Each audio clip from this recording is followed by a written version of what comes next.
So this afternoon, our last talk will be recognizing and healing moral injury of war. So this is a concept that I think is very important. This is something that is sometimes not even understood with words. Sometimes people don't have a name for this, but I want to teach you to see it. Because once you see it, you will start to see it everywhere around you.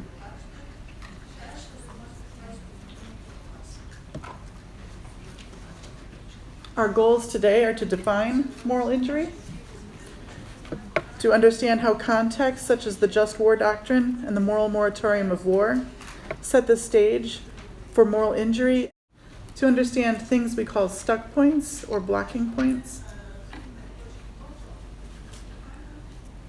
I want you to be able to recognize the consequences of moral injury and the overlap with PTSD,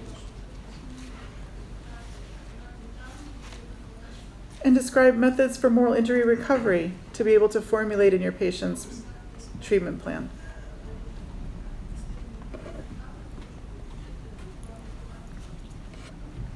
When we were in Warsaw, we met with some of you here, and 2 weeks after we all returned home, I got a text message from Dr. Berzuk. It said, "Hi, horribly amazing. They all have moral war trauma."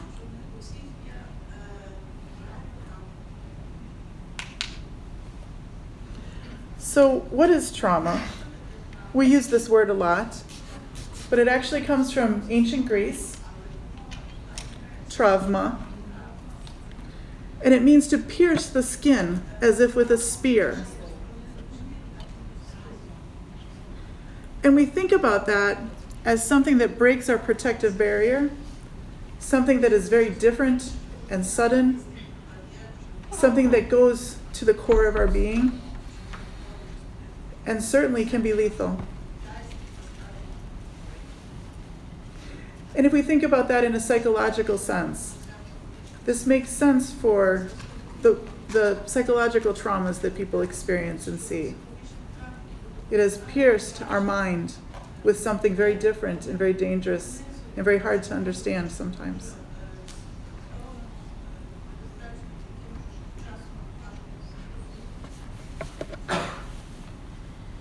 So what is this term, moral injury?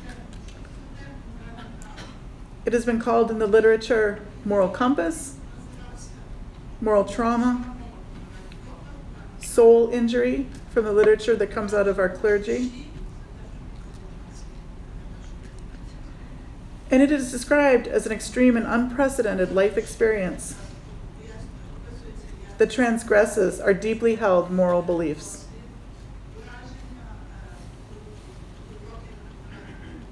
And all of you have deeply held moral beliefs. And if I ask each of you, I will hear a different story of what they are. Some will be similar, but some will be unique to you and what you value. I like the definition that's very simple. It says it is a betrayal of what's right by someone who holds authority. And it can be a betrayal that is either receptive, meaning the betrayal has been given to me from someone else, or it could be agential, meaning I am the agent of my own betrayal. I caused my own crossing of values. In some kind of important situation, something that matters. Does that explanation make sense? And we see this all over throughout history. In every story we hear, there is a story of some kind of moral transgression, some kind of hurt or pain. It makes good fiction, but only because it is very real. We have stories in the Bible of Cain killing his brother Abel. He was jealous. We have children's stories that talk about beasts in the woods and things that will hunt you. And have you all seen Star Wars? You know this? So Luke Skywalker leaves the farm, innocent young farm boy, goes off thinking, I will fight the dark side, I will bring truth and justice. But he starts to get a little bit conflicted. He's given his uniform, his weapon, his helmet, told to play by a set of rules. And he realizes that the rules are confusing at some point.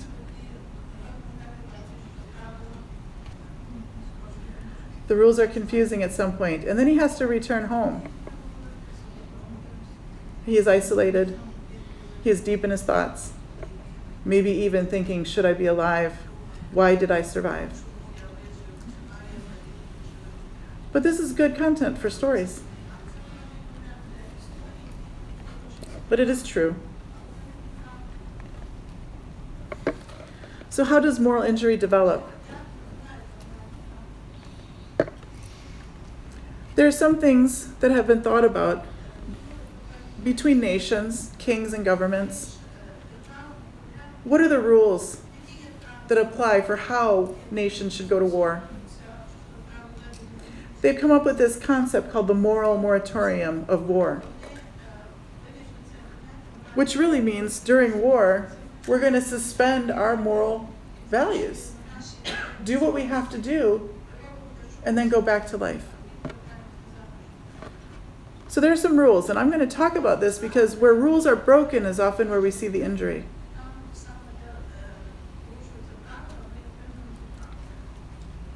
First, you must try to use peaceful means, right, to end the conflict.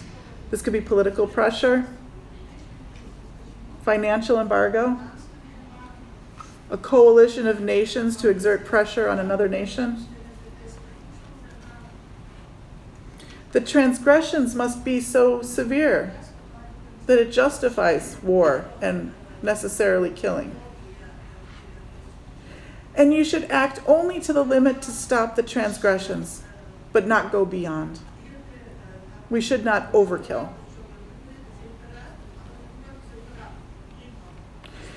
And if we have done these things and it's still a situation that we need to act on, this is where we agree that we can declare war, go to war. Certainly the situation here of defending your homeland. So you think the first 18 years of your life you've been taught thou shalt not kill. But we put a parenthesis around the period of time at war.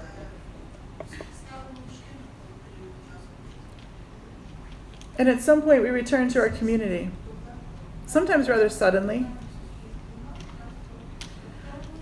In ancient Greece and other civilizations, wars would be years, 5, 10 years, maybe longer.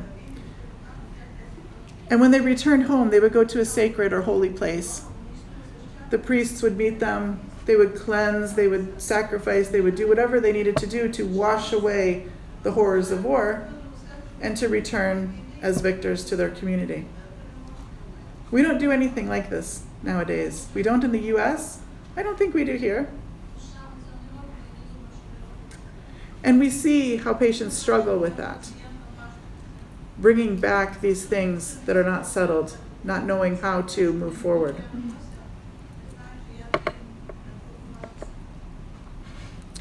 There is another concept besides the moral moratorium. And this is called the Just War Doctrine. There are 3 parts to this: how we enter war, how we conduct ourselves in war, and what we do when we leave war. So the beginning, jus ad bellum in the Latin, justifications for going to war. They must be legitimate military actions. We must obey the principle of proportionality, meaning we only kill to the degree that is necessary to stop the transgression. And we must use due care and due risk to avoid civilians, to avoid children. Can you already start to see where these rules are broken in the case here in Ukraine?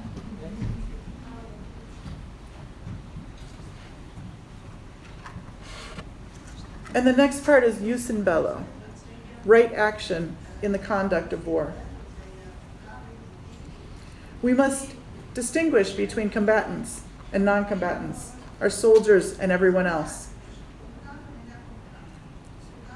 We must be careful not to hurt them or kill them. Again, proportionality. We don't want to use a machine gun to kill an individual. That is too much. Things like that, ideas like that. And you must achieve your aims at the least cost in lives and resources.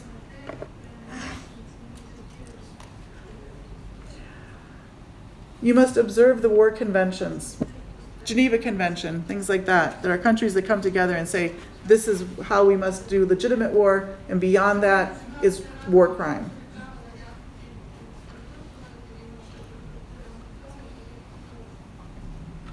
And we must be careful with the treatment of prisoners. We must be careful with the enemy's dead. In the Middle East, people need to be buried within 24 hours. That was often not obeyed, but attempted. What we do with civilians and non-governmental organizations, especially if they are the enemies. How do we treat them?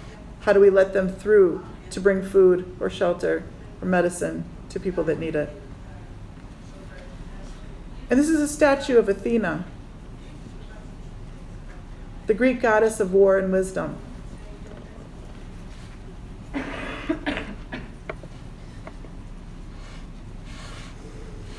So why is this Greek goddess, this idea, a combination that's entwined between war and wisdom? The story of Achilles from Homer, 2,000 years ago. Achilles was a great warrior. He led his men in successful battles. He was voted by his men as the most valuable soldier. And because he won this award from his peers, he had the right to have the most beautiful war bride. We don't like that idea, but in ancient Greece, this was this trophy. But his commander took this beautiful woman for himself. And Achilles was enraged by the betrayal. He was enraged that his value was denied, his trophy. And it wasn't just about the woman, it was about the idea that his men had voted him and raised him up as this person, and he took away his recognition. And in the story, Achilles several times becomes enraged and wants to go to kill this boss, this general. And in the story, the words that are used, it says the gray-eyed goddess took him by his golden hair and said to stop your killing rage, for this I was sent from the heavens. So that is restraint.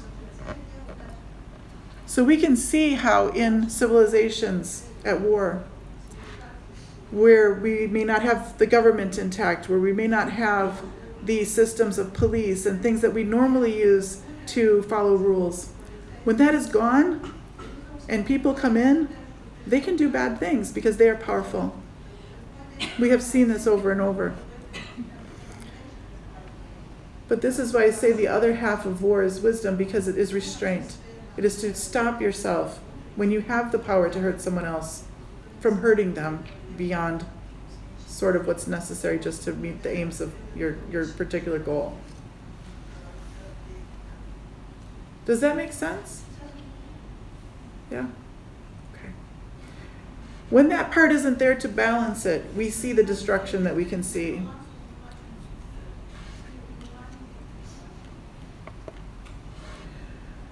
So certainly, in situations like this, we can have feelings like anger, grief, and a sense of injustice. Have any of you felt any of those? Yeah. But we must be careful that it doesn't transform itself into rage, brutality, and vengeance. It is easy to do that, especially when it feels justified. Have any of you had to treat the enemy's wounded soldiers? Not yet.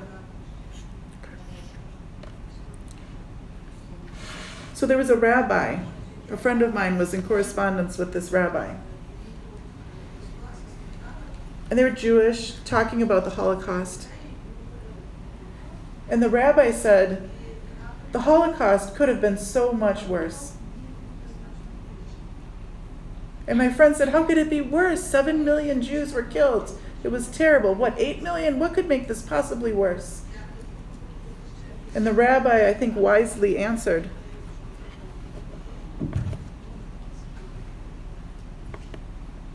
we could have been the murderers. I think that's an important concept.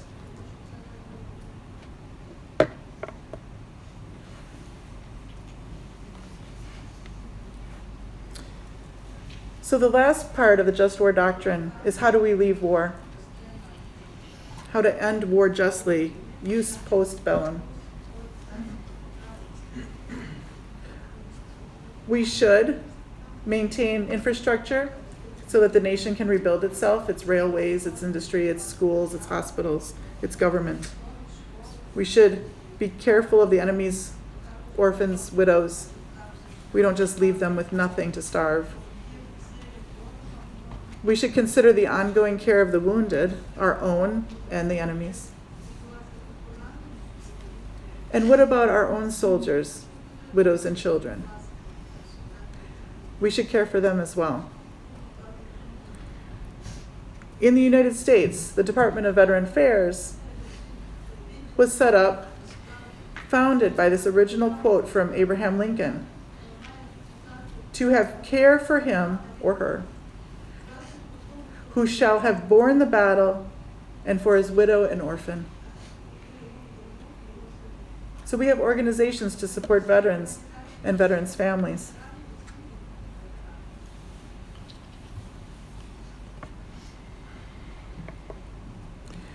So what I'm saying here is that the conduct in war and afterwards matters. And it matters in such a way that we should try to avoid vengeance, even if we do feel that there was an injustice. Vengeance may feel good, but we have to be careful of our own humanity. We have to be careful not to lower ourselves in vengeance. So this is just an idea that carries through because people who have experienced this have said, I was taken down to that level and I suffer because of it.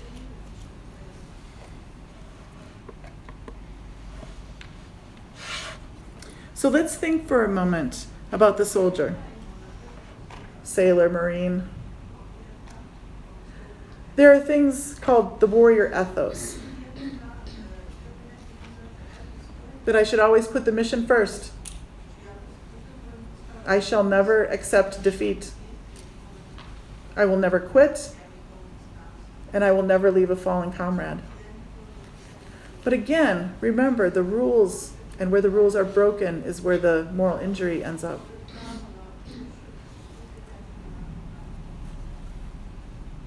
So there is this split between the expectation of the idealized warrior and the reality of what happens in life. And when we have this discordant difference between expectation and reality, that is where we see suffering, right? We have fallen short.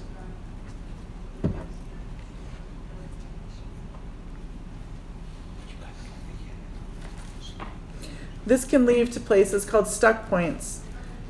And you may see this in here as stuck points, sticking points, stopping points. The translation might have been translated differently in sections. But I'm talking about the same thing.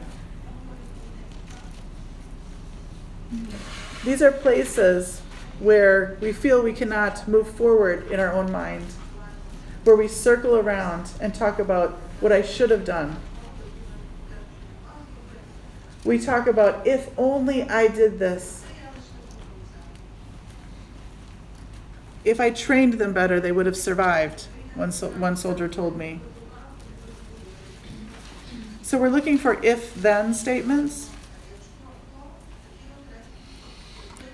If I do this, then this should have happened. We're talking about thoughts that have a cognitive content, not just a feeling that arises. They're often all or nothing. All Vietnamese are terrible. All men are bad. Things like that are big generalizations. They can be the thoughts behind what we call the golden rule, which is do unto others as you would have done unto yourself.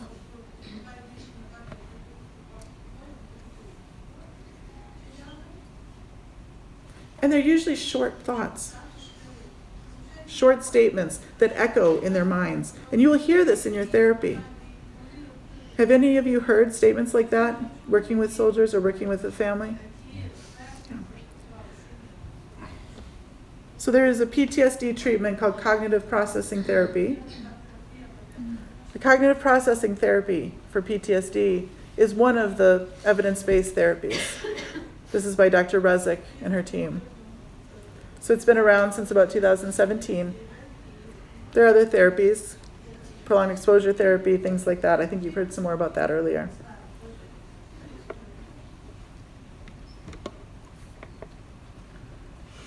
So situations that can arise that lead to moral trauma. As we talked about, doing something that violates your own moral code. Witnessing something that violates your moral code. You saw this happen to someone else. I have a friend who was working at a checkpoint. He was a military policeman. And he was given orders, do not interfere with the local problem. And someone came up at a checkpoint. The other nation's soldiers stopped them, took a family out of their car and shot all four of them, the parents and two children. Really for no reason. They weren't doing anything wrong.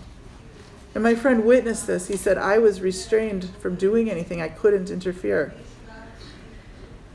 So that was a moral trauma for him, even though he didn't do the act.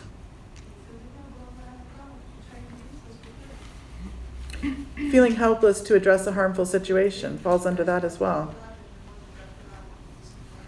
And importantly, it's betrayal by authorities or peers. It may be your own command or your own sergeant that has done something. Certainly with military sexual trauma, when a woman or man is assaulted by someone in their unit, things can be hidden by peers, hidden by your supervisor. And these may be the same supervisors that make the list of who goes out on patrol, who checks for explosives. You don't want to upset them, right? So you want to keep silent. So silence is one of the things that we look for.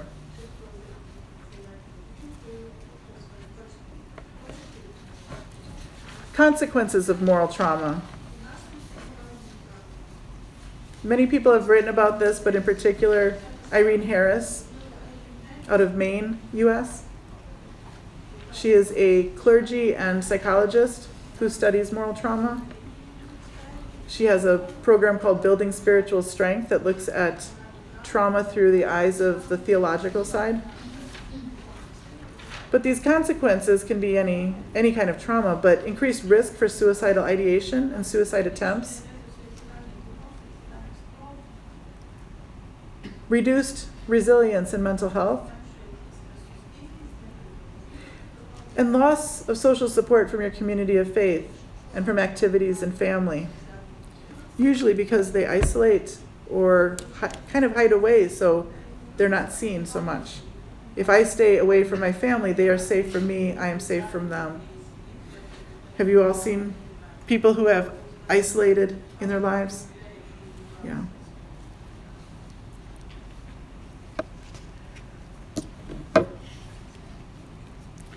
So we live simultaneously in multiple moral contexts. How many of you have children? And you're here on a Sunday? Shouldn't you be with your family? What do your children think?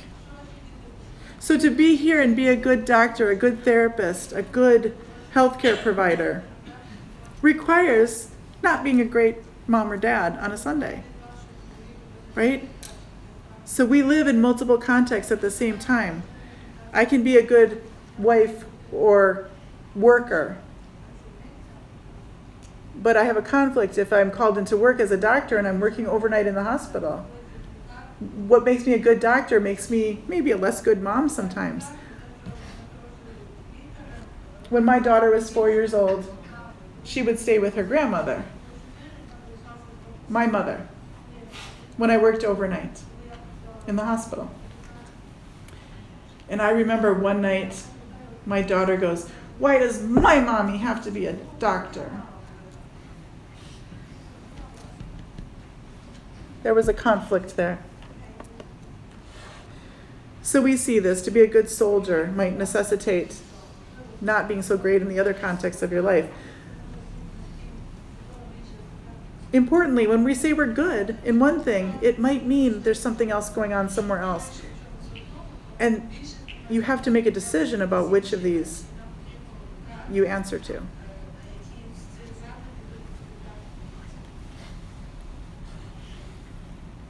We also know morality changes over development.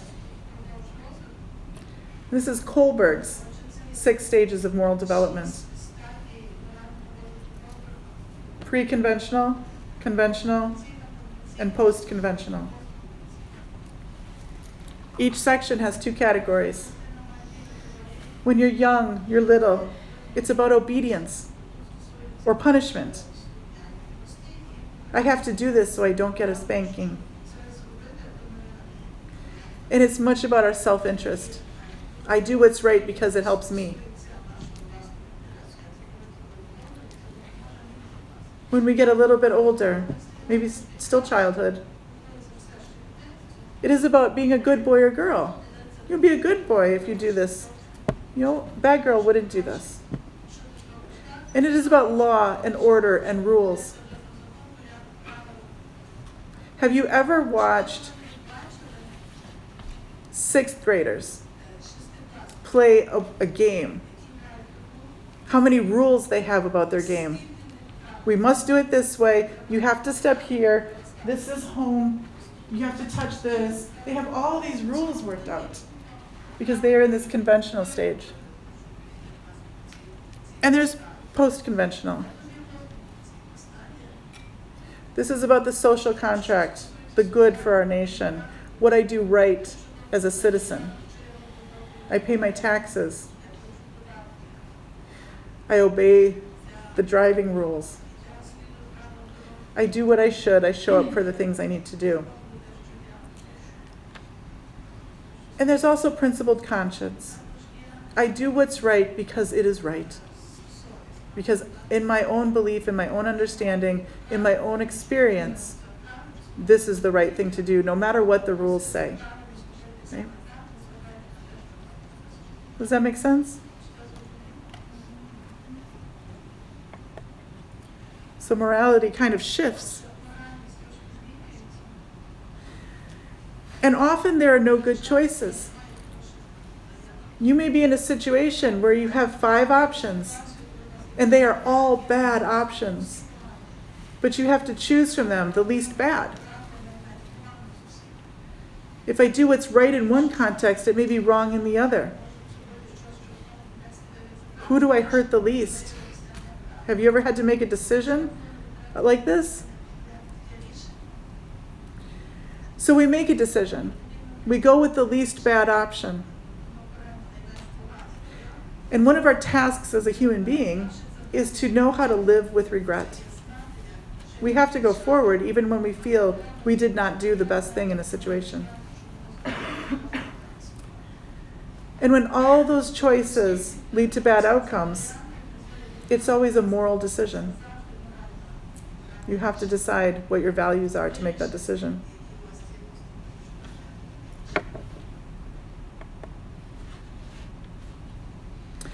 So where do we find moral injury in post-traumatic stress disorder?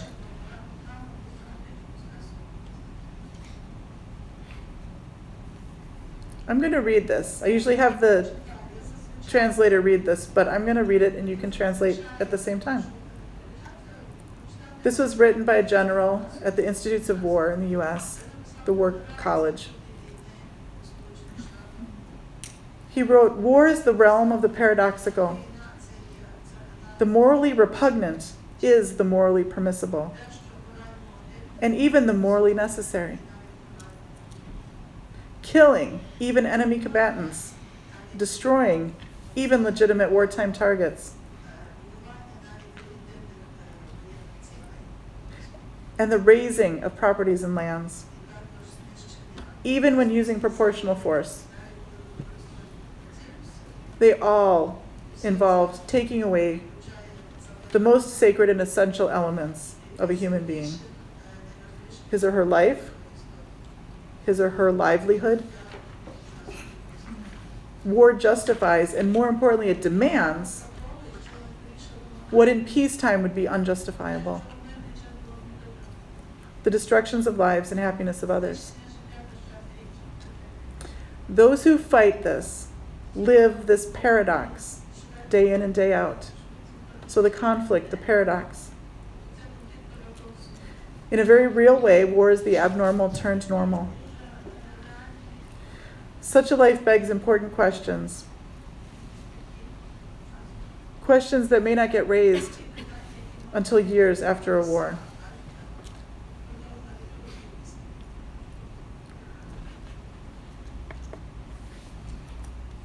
So I would like you to say this. Somebody just speak up. You can say it in English or Ukrainian, but I want someone to read the first line, shout it out to the crowd. I want someone else to read the second line and just go through these with me. Just anybody can volunteer.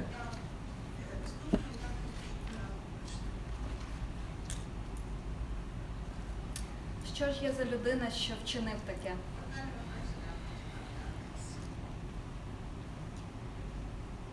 Як я можу добре жити після того, що зробив?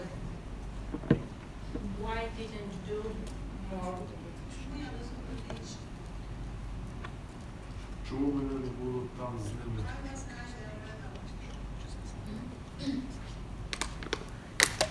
Чому я вижив?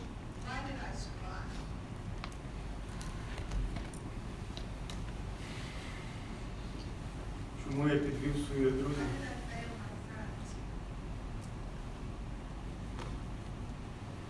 Чи їхня смерть взагалі мала якийсь сенс?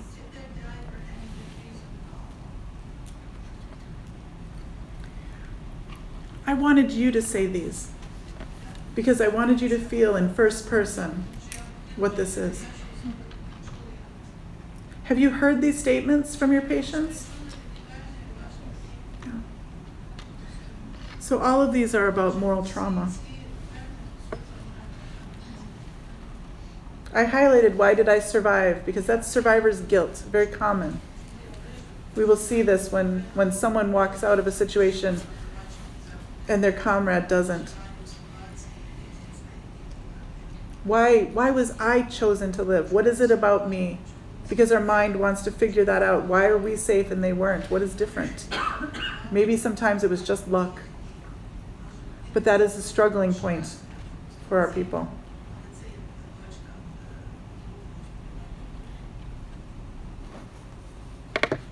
So PTSD can exist by itself without moral trauma. And moral trauma can exist by itself without PTSD. Most of the time they are combined. And I'll give you an example. If you can imagine driving along this beautiful highway, the ocean on one side, and a cliff on the other side, a beautiful afternoon with your spouse beside you, or boyfriend, girlfriend, friend. You're driving along and a big rock falls down the cliff and hits the car and kills your friend, your spouse. That is certainly traumatic. But is there someone to blame for a rock falling down? We can blame God, but really, there was no human component to that. It was a terrible situation, probably might have PTSD, but I won't necessarily find moral injury in that. But if I give you the same situation, driving down the beautiful highway, ocean on one side, cliff on the other, and someone is hiding behind a tree with a button that pushes and it builds an explosion behind the rock, and the rock falls and kills your friend or your spouse. That is different, isn't it? That is a situation where someone tried to kill you, hurt you, killed someone. And what do we feel when there's a human component that someone was trying to kill you, right? Scared? What is it about me? Why did they do that? It is a different situation. And that includes the moral injury component. So does that kind of make sense? Sometimes people talk about PTSD and moral injury just as one thing, but they really are separable.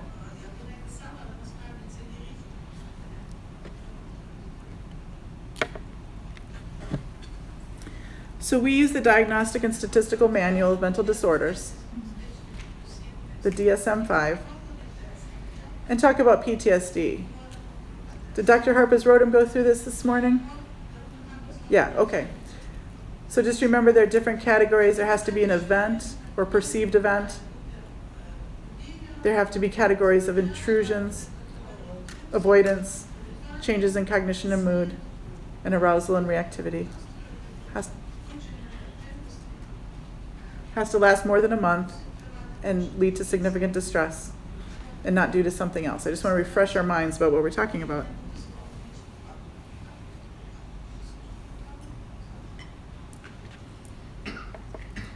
So in Ukrainian, look on the far side, left and right.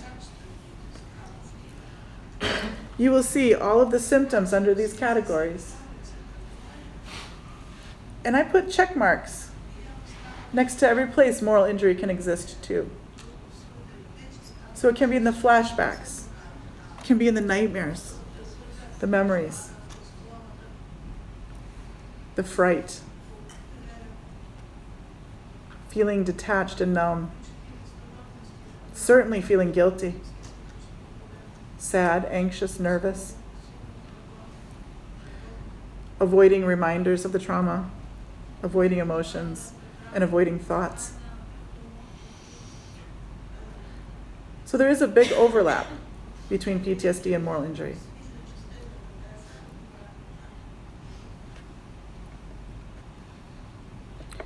So how can we heal moral injury?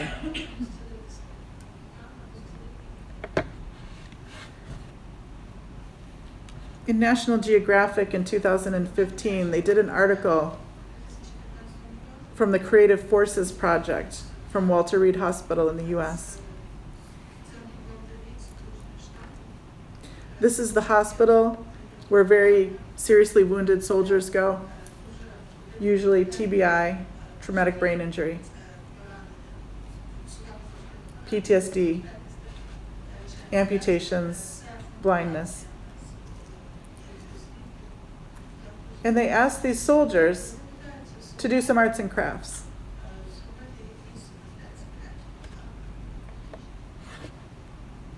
So they gave them these paper masks that were just brown color, plain. And they were asked to create something that represents their trauma, represents the PTSD or the TBI, traumatic brain injury. And I know you are very strong here in art therapy. William Shakespeare said, "Give sorrow words. The grief that does not speak knits up the overwrought heart and bids it break." No, it's there.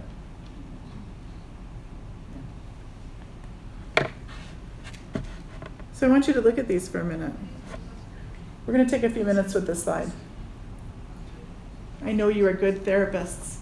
I know you are good analysts. I know you're good clinicians.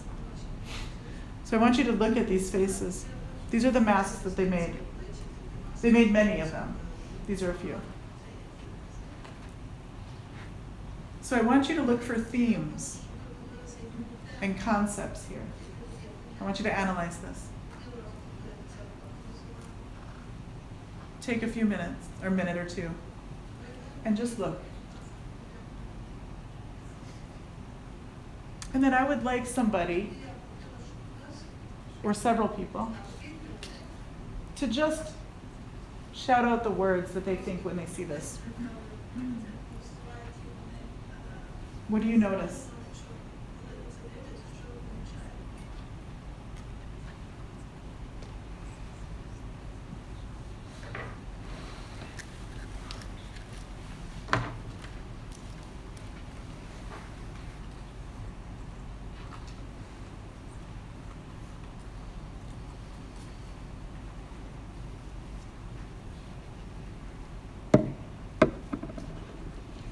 Yes. Ніби як дві сторони, я реальний і я той, ким мене зробили.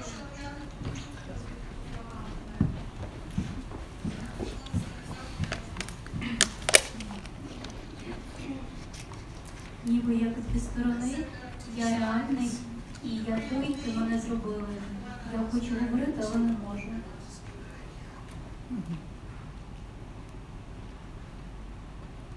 What else do you see?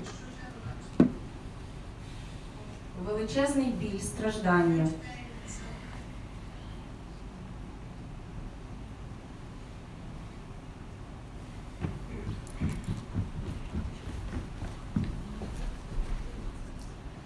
Залежність.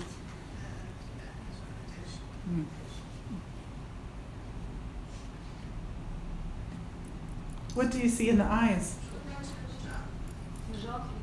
Жах. Сум, запис. Я не можу говорити про це.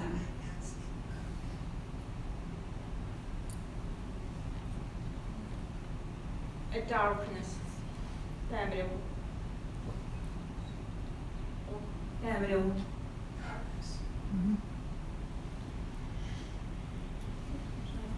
Scars.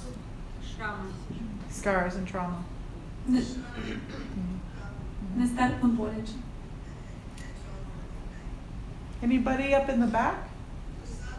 Because you're not safe from me back there. I will ask you to. It's like void. Пустота. What was that again? Void. Does anybody feel happy right now?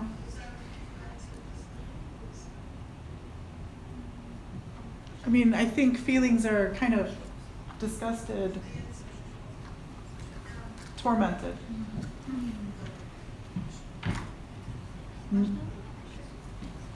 I'd say hope. Hope. You see hope. Yes. What do you see hopeful? They are not all saved. They still have that part that can become good. Частина все рівно може бути доброю, яка розділена на половину, тобто вони не всі заповнені чимось жахливим. Yes, I think everything you see is true. So I've just asked you to sit with this for 5 minutes. Can you imagine sitting with this 24 hours a day? Existing in that feeling? That's what we're talking about with PTSD and moral trauma. And sometimes, as hard as it is for us to even speak about it, it's even harder for our patients too. So we have to find a way in to meet them.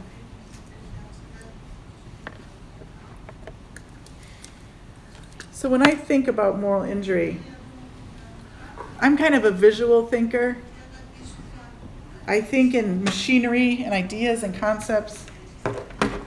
I think in physics and math. I think in the way things flow geometrically. So I have to think of something that we're breaking.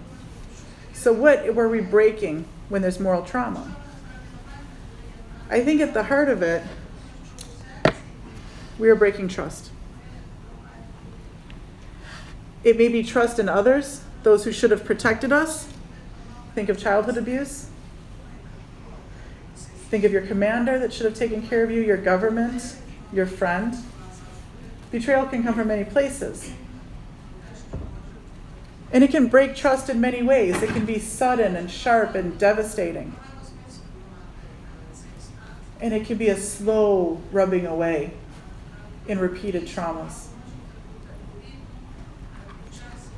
But when you're sitting with your patient, I want you to think about this bone that is broken of trust, because that is where we're going to work to restore. It has to start there.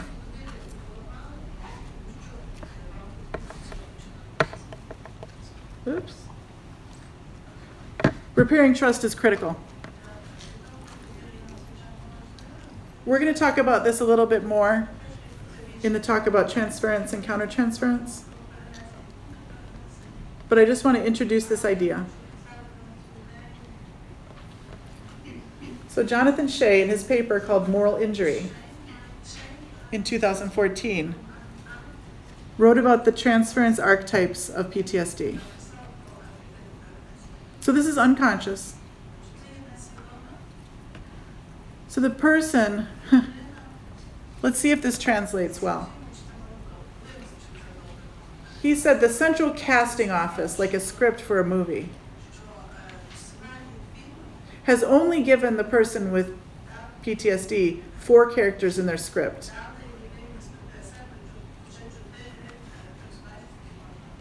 It is the perpetrator, the victim, the bystander, and the rescuer. This was really helpful to me in understanding this, because this is how the patient will see you. They will sit with their doctor and say, "Doctor,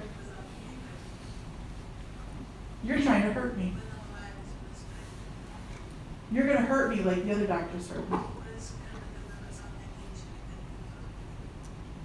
Or they may say, "Please help me. You're the only one that can help me. You need to rescue me. No one else can do it but you." Or they may say, "You're just as broken as I am. You can't fix this." Or they may say, "You won't care at all if I don't show up at my appointment. You're a busy, important person. What do you care about me? You have lots and lots and lots of patients. You won't even know I'm gone. You're just going to stand by and watch this happen to me." Have you heard these ideas with your patients? So here's the thing. This can change day to day. Patient may come in for one appointment and treat you like the perpetrator. You may come to another appointment and treat you like the bystander. And I have seen it where it's happened in one session. They've treated me as all 4, maybe more than once. So psychiatry is about bringing the unconscious conscious, right? So the first thing we need to do as treaters is to be aware that this exists. You won't see it if you don't look for it. You won't know what to call it. But if you look for it, you will start to see it over and over and over again. And the reason this is important is there are maneuvers that we can take to sidestep those. We're going to talk about that in another lecture in more detail. But I just want you to know, to be aware for that. Be aware of that. So moral injury focused therapies include prolonged exposure therapy, cognitive processing therapy, trauma-informed guilt reduction, eye movement desensitization and reprocessing, building spiritual strength, and others.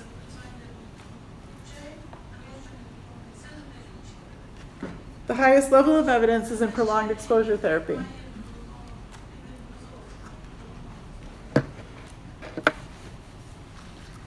They're about 50% effective.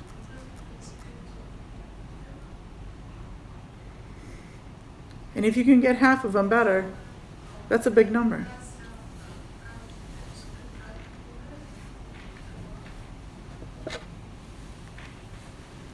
Some of the techniques that we can use to address moral injury include something called an analysis of guilt. And there are components of this. This comes from the trauma-informed guilt reduction therapy. So how preventable was this thing? How justified were you in this occurring? How much responsibility do you have? And what do you feel about the wrongdoing?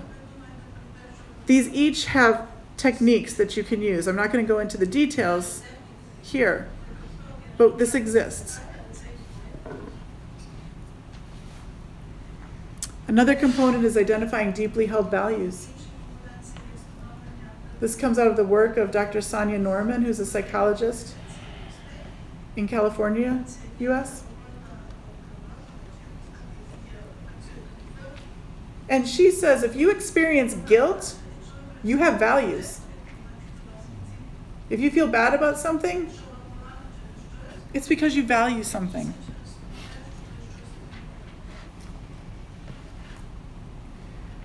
And values can change over time. I might value something more today than tomorrow. I may value my job more these years, and then at some point when I retire, I'm going to value doing something else. So these values can change. There are many of them, and we don't treat them all equally.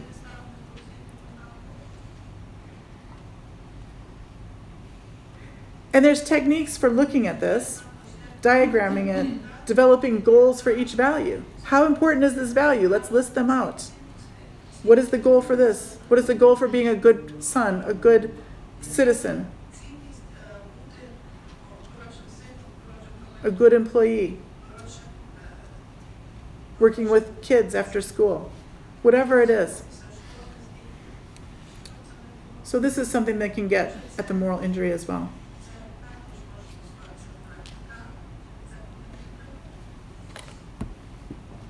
And we have time. I'm going to do this. So there's a little technique called spinning the moral compass. This is my technique. It comes out of the trauma-informed guilt reduction by Dr. Norman. But this part of it is something I do. I've taken her work and used it in a different way a little bit. So I'm going to tell you a story about a patient of mine. And I want to tell you something you can do quickly, because you don't have a lot of time. How many of you have extra time? Anybody? Have you got extra time? You can come help me with things. But most of us don't have any extra time, right? We're very busy people. So I want to tell you something quick. So I was rounding on the weekend at a hospital, and I had about 36 patients that I needed to round on that day. So you're quick. And the way it was set up, they had a music room with a couple of chairs, and I was in there as the doctor for the weekend, and the nurse would bring a patient every 10 minutes or so, and they would come in and sit with me. I'd have a computer, we'd do a quick check-in, and they would go. And these are patients I didn't know. It was a hospital I covered for extra work on the weekends.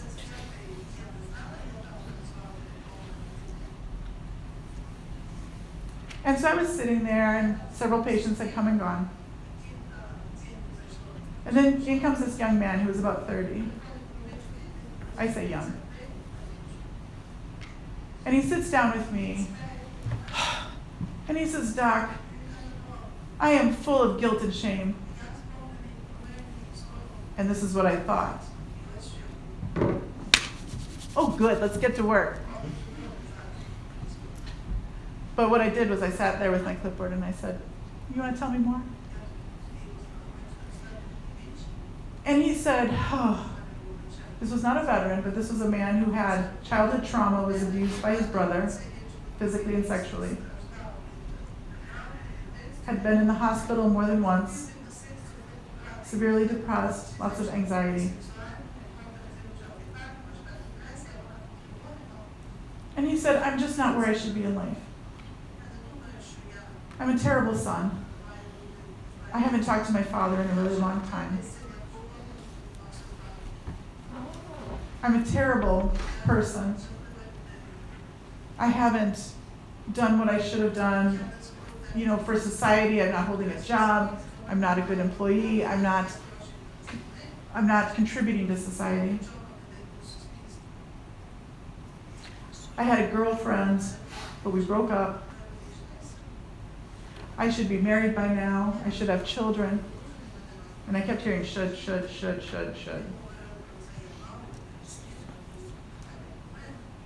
He said, I just feel awful. And it dawned on me. I said, oh. And then I wrote something down on my clipboard. And he said, what? I said, oh, I just had a thought. He said, well, what are you thinking? He's very interested now. And I said, oh, it's because you're good. And he said, no, I just told you how bad I was. I'm a bad son. I'm a bad employee. I'm a bad husband. I don't have a wife yet. I'm just bad. All of me is bad. And I said, if you were really bad, you wouldn't be upset about it. Because you've seen those people who are kind of not nice people, who will do things that hurt others. They don't sit there and worry about it and torment over it later. But it looks like you're really tormented by this. And he said, yes, I am. And I said, it seems to me that you have all these values you've identified. Good son, good father, good student, good community member. And it feels like your moral compass that should be pointing that way is pointing the wrong way. And he said, yeah, that's what it feels like. And I said, I'm really sorry for what you've experienced in life. It sounds really terrible. And as sorry as I am and as sorry as you can be, we can't change the past. But you've just told me things that are really important to you that would make you feel more in line with your true north on your moral compass.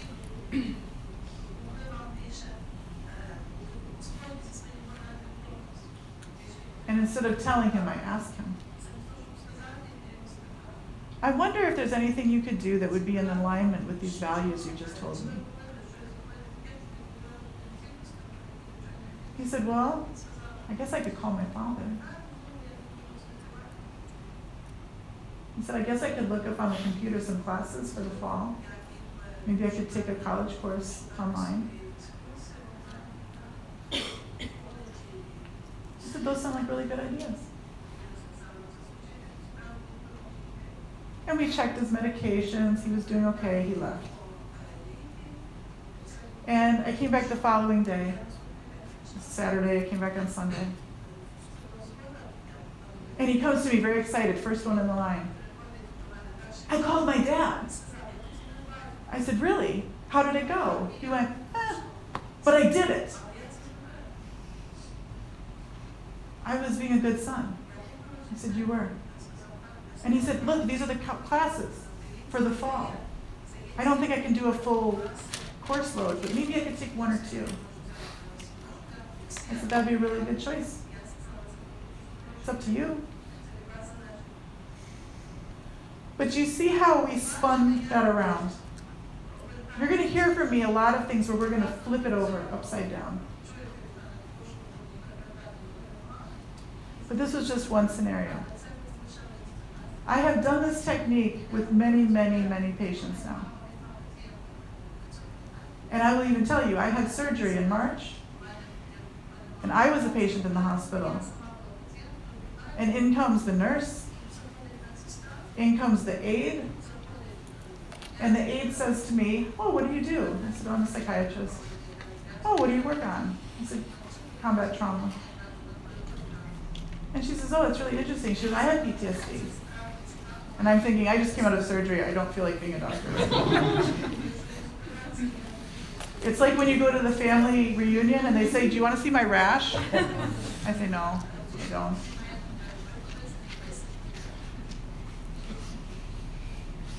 And the aide's talking to me. She says, you know, it's really hard dealing with the PTSD because my family doesn't really believe in mental health.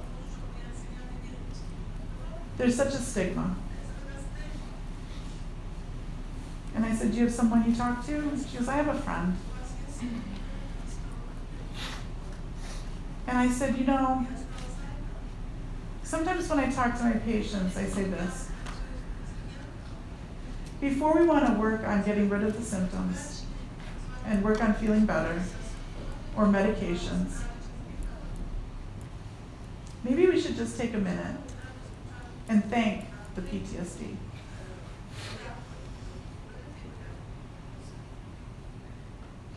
I said, maybe it saved your life.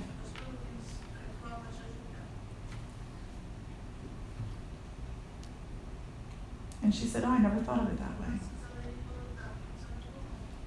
And she went about her work and left and finished her shift. And a couple hours later, before she left, she comes running in my room with her coat and her purse. And she runs in and she said, I've never thought of it like that. It actually helped me. I don't want to have all of it, but it helped me. I survived. I survived some really bad stuff because PTSD helped me. I said, yes, the mind can protect you. There's a consequence, but the mind can protect you first. So even when I'm in the patient after surgery, I still did a therapy. But these are quick techniques you can do because I know you're working fast. I'm going to talk to you about some other ones on Tuesday. I'm going to limp over here again. I hurt my hip on the way here.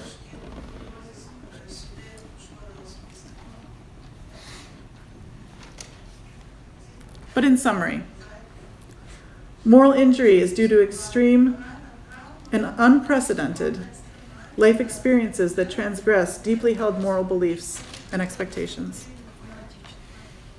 I want you to know that thing exists. And there are rules of war, but most often they're broken. And these are the points that lead to guilt, shame, and moral injury. And the difference between the idealized warrior and reality. We set the standard so high, mission first, never leave someone behind. That's a place of guilt. And that can lead to these stuck points. There are significant mental health consequences and even physical consequences to moral injury. And that PTSD and moral injury can exist separately, but most often they're together. And treatments that integrate moral injury treatment along with everything else, medications, therapy, physical, improve mental health outcomes, including suicidality. So it's important to discuss this with your patient in whatever degree you feel appropriate. Some patients can really get into it fast. Sometimes they need to slow down and we need to work on it a while. But once you tune your eyes to the frequency so that you can see this, you will see it everywhere.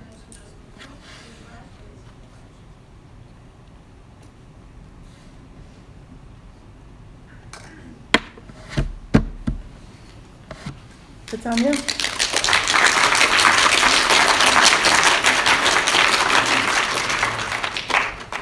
I am glad someone young is running up and down the stairs.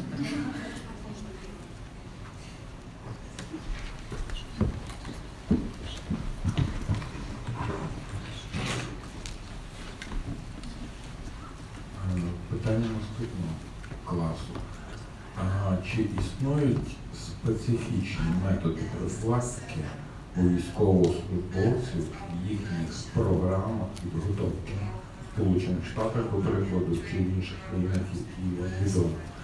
Тобто чи вводиться для самого військовослужбовця поняття моральної травми і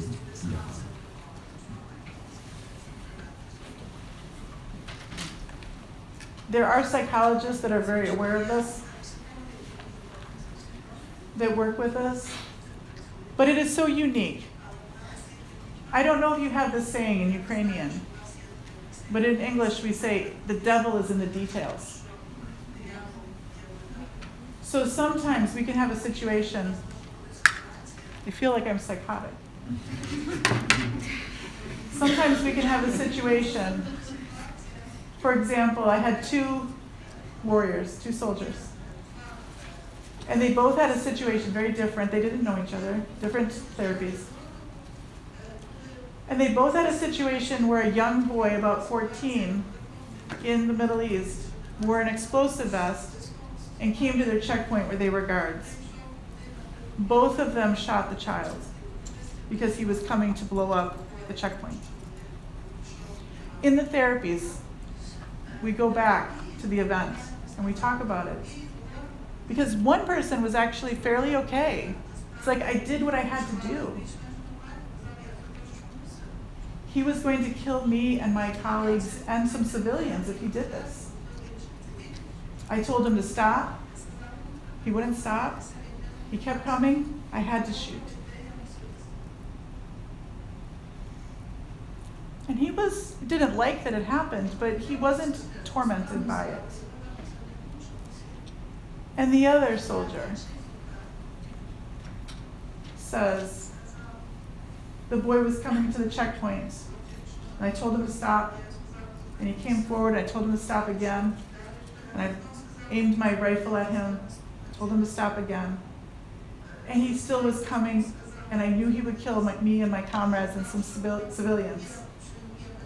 And I pulled the trigger. But when I pulled the trigger, I smiled.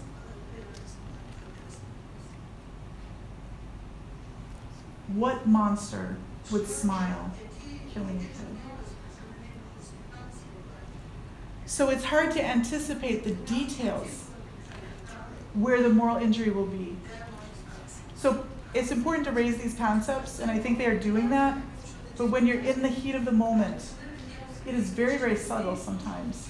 And we have to find that point where it turned for them. And he became a monster.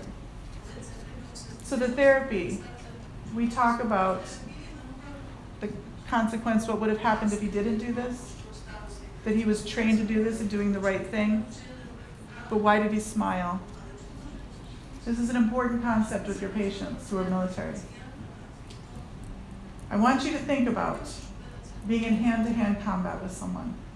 They're trying to kill you, you are trying to kill them, or at least stop them. You might have to kill them to stop them. And if you are in a fight for your life, and you are victorious, are you allowed a moment of, yeah, and then the next moment of, oh my God, what did I do? So if you are surviving and you win that moment, they might feel good. They might get excited. They might even get sexually excited. That is a big source of shame for some people.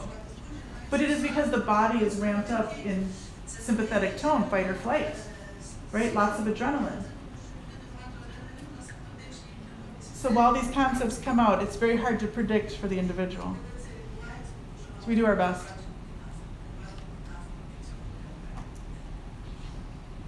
Pytanie?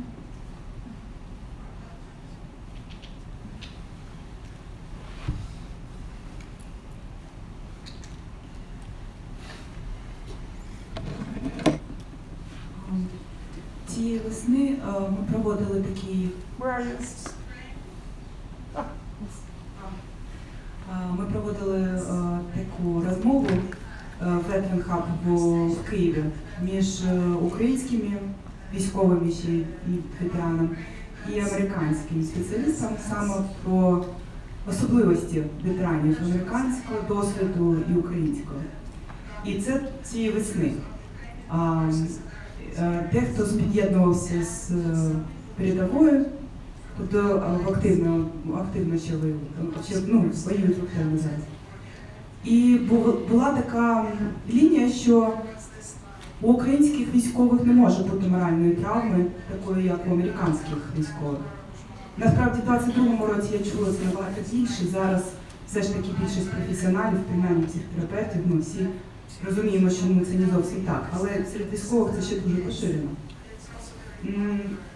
Яка ваша позиція з цього приводу? Ну, різниця зрозуміла. Американський військовий воїн десь невідомо для чого, можливо, навіть для чогось дуже важливого, але він у себе вдома. А ми захищаємо свої сім'ї, свою країну, у нас немає вибору. І, да, ваша думка. So certainly there are some differences.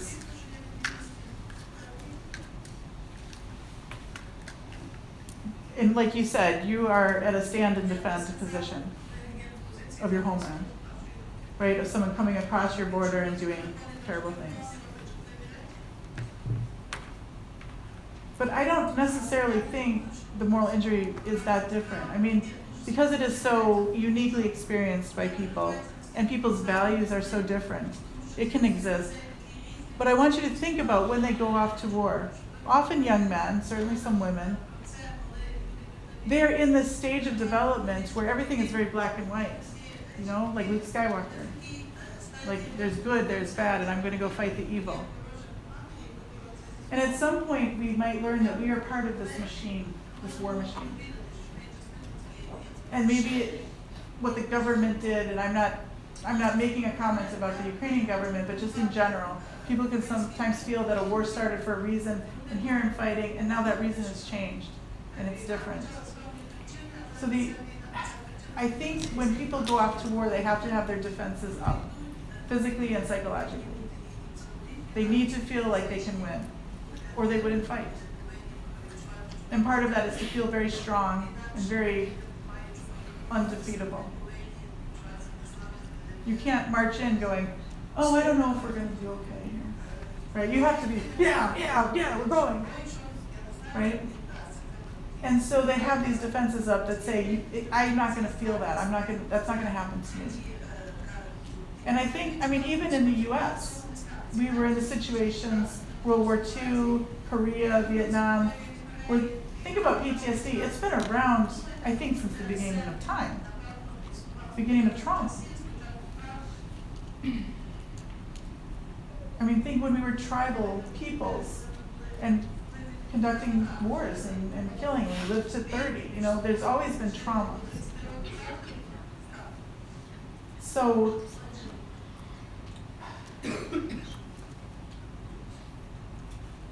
sorry, my mind was thinking of two things here. So yes, I think it is important for them to feel strong when they go into the war. But I think the truth is we are all human. And we don't want to lose our humanity in this either.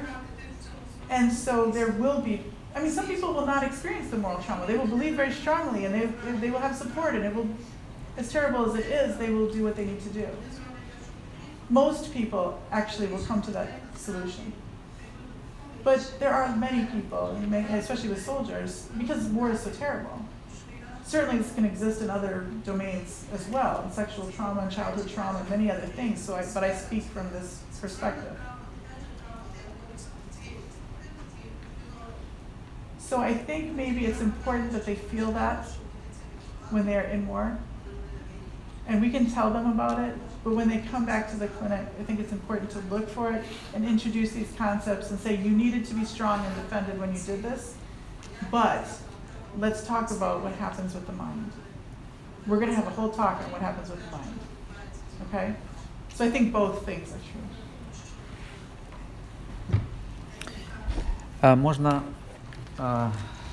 Можна трошечки. Зараз буде раз. Трошечки доповнити, це дуже важливе питання. Воно було таке дуже розповсюджене, трошки зменшилося.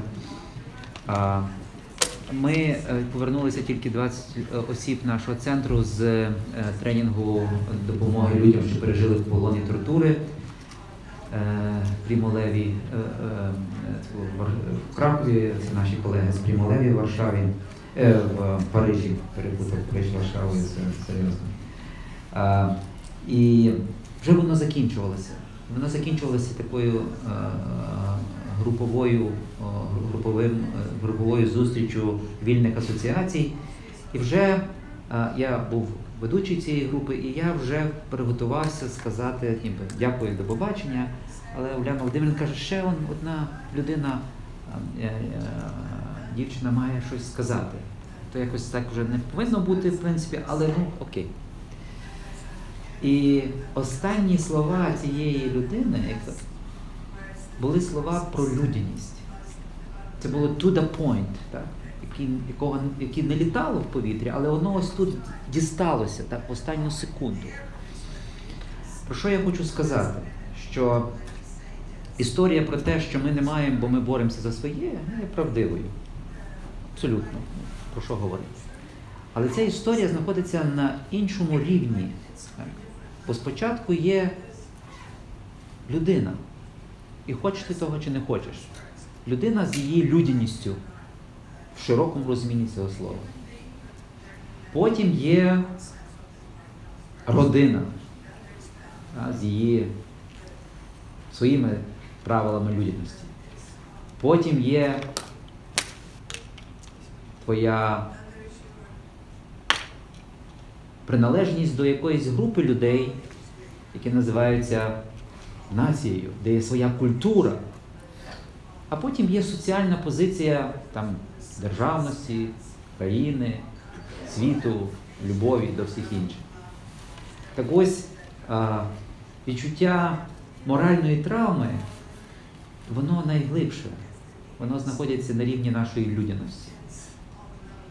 І я вже це чув в терапії, коли люди кажуть, я не можу мати моральної травми, я не можу мати співчуття, я не можу мати, бо я мав місію, це іноді травматизує людину. Кажу, що якщо я маю таке відчуття, то що я поганий, то я не той, то я не людина, то я не добрий там, патріот країни. Тому це певний захист, сказати так. Я хочу вас запитатися. Ви сьогодні слухали 4 лекції. Так. І ви можете відрізнити настрій ваш, емоції, переживання під час цієї лекції і минулих? А яка ключова різниця? Бо всі мають моральну. Сумно. Сумно? Тяжко? Тяжко, сумно, але попередні лекції також були про важкі речі. Тому що я за собою це спостерігаю. Кожен раз, як я слухаю ці лекції, це нестерпно важко. Тому що воно зачіпає нашу людяність. Мене запитали колись, чому ми так всі перестрашилися у Львові, коли загинула майже вся сім'я, крім батька. Бо ми себе поставили на це місце. І тому ці моменти моральної травми є важкі. Але сьогодні я відзначив в своїх переживаннях, бо це, напевно, 4-та чи 5-та лекція, не тільки Shelley, яку я слухаю, бо я спеціально вивчаю цю тему, бо вона дуже важка для терапії для мене. Я почувся інакше. Мені було навіть на певному етапі цікаво, як Shelley заходить на ту чи іншу тему в цій складній темі. Я думаю, чому раптом мені так цікаво стало? Знаєте чому? Я почав бачити цю травму в хлопці. Для мене ця травма стала інструментальною вже як фахівця. Вона далі має переживання. Тяжко слухати, коли дитина 22 роки каже, що вона вбила іншу дитину в 6 років, і ці очі, які були відкриті, дотепер дивляться на неї в сні, не в сні і так далі. Це тяжко слухати. Але я вже тепер розумію, що це таке і до чого воно тут. Бо це треба було так багато разів пізнати префронтальною корою, правою частиною дозоластальною, щоб це перетворилось на неї. Тому, але цей контрперенос, який ви відчули, цей контрперенос наших хлопців, дівчат, жінок, чоловіків, які переживають це почуття людяності і як воно руйнується війною. І ще одне дуже важливе. Коли я заходжу в тупік і не знаю, що сказати, бо справді вина неймовірна і в мене, і в людини, і все решта, в мене є прекрасний сховок. І він є 100% правильний. Ніхто не винуватий. Ворог винуватий. І воно дає нам час і простір. Бо це правда. Безапеляційно. Тому дуже цікаво. Можливо, хтось має запитати. Дякую дуже, пане Олег.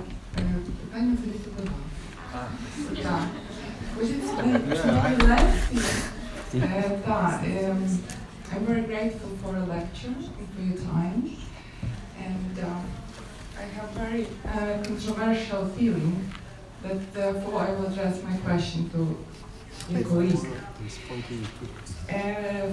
В ході лекції були підняті дуже важливі питання, і мене цікавить ваша відповідь. Чи готові ви лікувати unbroken солдатів ворожої армії? Я вам скажу реальність. Нам іноді привозять військовополонених, які десь там знаходяться в якихось лікарнях невідомо де, під жорстким конвоєм. Ніхто цього толком не знає, так? Згідно всіх, і вони мають там якісь такі неймовірні проблеми там, з проникаючими пораненнями черепа, грудної клітки, які дуже важкі, це реанімаційні пацієнти. І це велика проблема. І хочу вам сказати, я всі рази оминув, я буду чесний з вами, я оминув можливість бути лікарем, який буде надавати допомогу цій людині. Дякуємо за честь. А чому я маю бути нечесним? Це великий виклик для нас. Хоча з іншого боку, але я собі пояснив. З тим можна жити. І нам головне, щоб забезпечити людяність в тому, щоб людина жила. А вже нюанси якості цього життя, хай подбають самі. Добре я собі пояснив? Для мене прекрасно. Хоча з точки зору Женевської конвенції, але я оминув це, я не відмовився, я оминув це. Тобто я дбаю про свої правила лікарської етики. Я добре відповів? So one, More questions? I think it's a statement because the notion that you are defending your country and it's different than you fighting overseas war and the difference.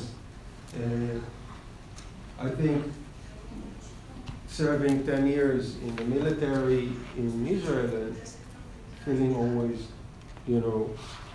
at many war that, our life depends on, certain situation and survival. So each one going to the war with, let's say in Ukraine, with a set of moral.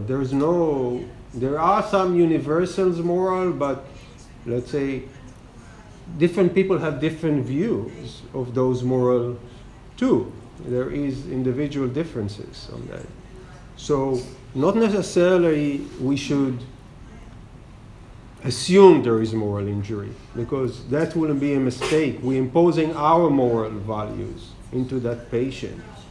And I don't think it will be correct if someone has done something horrible in the context of war, but it's aligned with their certain belief system of right and wrong. If I will start to interject my own moral belief, that will be a really therapeutic problem.